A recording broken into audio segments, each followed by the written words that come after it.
The events of Thor, Ragnarok marked a turning point for the god of thunder, with the death of Odin, the destruction of Asgard, and the destruction of Mjolnir, which led him to realize his real power instead of relying on weapons and other artifacts.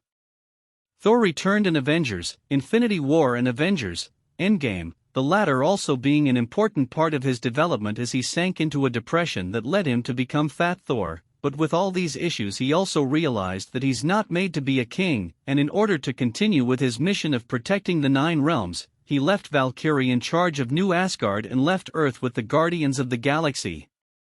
As everyone knows, we will see Thor again in Thor Love and Thunder. The plot details remain a mystery. It's known that it will bring Jane Foster, Natalie Portman, back as she will become Mighty Thor as she did in the comics, and we will also see the return of Lady Sif, Jamie Alexander, the Grandmaster, Jeff Goldblum, Valkyrie, and the Guardians of the Galaxy.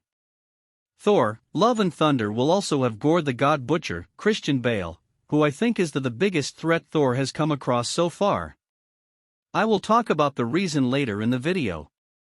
For understanding the reason why Gorr wants to kill Thor, we need to learn Gorr's backstory. So let's get started. Gorr the God Butcher has a tragic and complex backstory in Marvel Comics. Gorr was born on a nameless planet where earthquakes, lack of water, and wild animals were common, and its people were on the brink of starvation. Gorr was raised to trust in the gods, but his faith vanished after a series of personal tragedies, as were the deaths of his parents and all his children. After his last son, Agar, died of starvation and heat stroke, Gorr lost all hope in the gods and believed they didn't exist as they never answered his prayers, and this led to his exile. However, while wandering the desert, Gorr witnessed a battle between 2 gods, Null and a gold-armored god with purple skin, and shocked and enraged by the realization that gods do exist, he begged the gold-armored god for help. Null's sword, All Black the Necrosword, transformed into a mass of living darkness and bonded with Gorr, and he used this new weapon to kill the gold-armored god. After this, Gorr vowed to kill all gods in revenge for never answering his prayers, and traveled the cosmos for thousands of years to fulfill his mission. Gorr doesn't have any powers himself, but he has thousands of years of combat experience, and is skilled in the use of different weapons, so his biggest powers come from the All Black the Necrosword. This symbiotic weapon grants him constituent master manipulation, superhuman strength, durability, speed and reflexes, longevity, and regeneration. The MCU has a variety of powerful beings, with the Asgardian gods, the Eternals, and the Celestials, and while Thor, Love and Thunder will feature Zeus, Russell Crowe, no other gods have shown up in the MCU. Eternals even revealed that Olympia doesn't exist, and was instead a lie told by Arishem to the Eternals. The closest there is to a god in the MCU are the Celestials, the oldest race in the universe. The Celestials are entities with vast matter and energy manipulation abilities and have been present since before the dawn of creation, and are responsible for the Big Bang and the creation of planets and civilizations, but they are also responsible for their destruction, especially as they plant seeds in planets so new Celestials can be born, but this means the destruction of entire planets.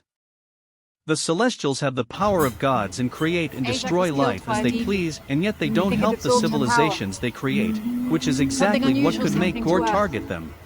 It's possible that, in the MCU, Gorr's planet was destroyed as the result of an emergence event, giving him enough reasons to seek revenge against the Celestials. Gorr may already have killed many Celestials. It can be said that killing all those Celestials would grant Gorr possession of cosmic energy, making him the toughest and most dangerous enemy Thor has encountered so far. After killing the Celestials, he could be turning his attention to other gods.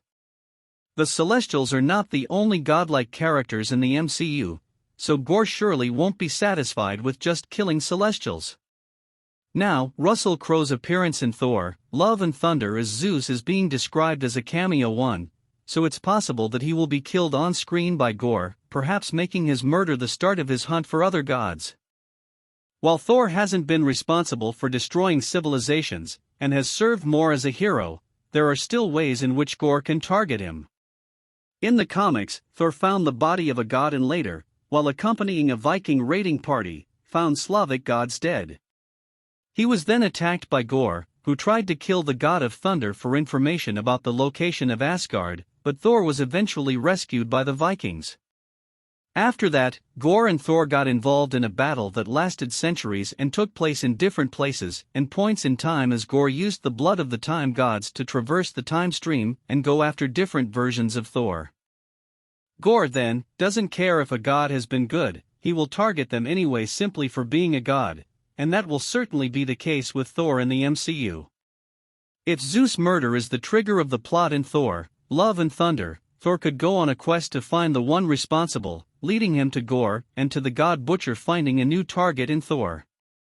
Thor's MCU future after Thor, Love and Thunder is unknown, but with Jane Foster becoming Mighty Thor, Valkyrie now serving as the king of New Asgard, and the original Avengers team no longer active, there are enough reasons to believe this might be his final MCU adventure. Now the question is if he will die or he will simply retire, with no plot details for Thor, Love and Thunder yet and Thor's MCU future unclear, although Chris Hemsworth has said Thor 4 isn't his last MCU movie. This universe is also in constant change and its actors tend to lie a lot.